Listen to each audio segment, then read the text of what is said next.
Cricket ലോകം എല്ലായ്പ്പോഴും ഉറ്റുനോക്കുന്ന ഒന്നാണ് ഇന്ത്യയും പാകിസ്ഥാനും തമ്മിലുള്ള പോരാട്ടം.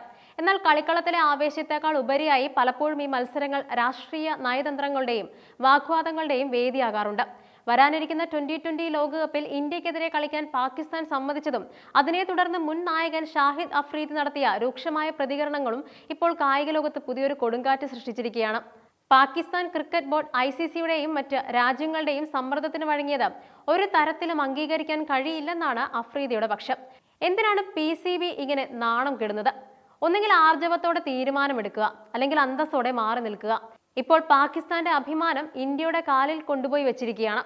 കേവലം സാമ്പത്തിക നേട്ടങ്ങൾക്കും പണത്തിനും വേണ്ടി രാജ്യത്തിന്റെ അന്തസ്സ് വിൽക്കുകയാണ് PCB ചെയ്തത്. ക്രിക്കറ്റ് ബോർഡിന്റെ നട്ടലില്ലായ്മ അന്താരാഷ്ട്ര തലത്തിൽ തന്നെ പാകിസ്ഥാനെ പരിഹാസ്യരാക്കിയെന്നും അദ്ദേഹം കൂട്ടിച്ചേർക്കുകയുണ്ടായി.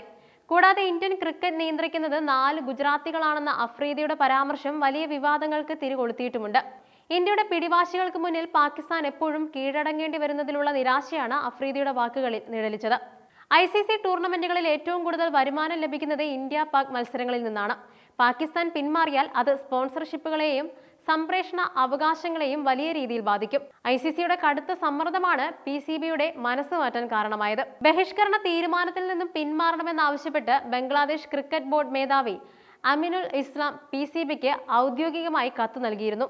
ഏഷ്യൻ ക്രിക്കറ്റ് കൗൺസിലിലെ ഐക്യത്തെ ബാധിക്കുമെന്ന ആശങ്കയും അദ്ദേഹം പങ്കുവച്ചിരുന്നു.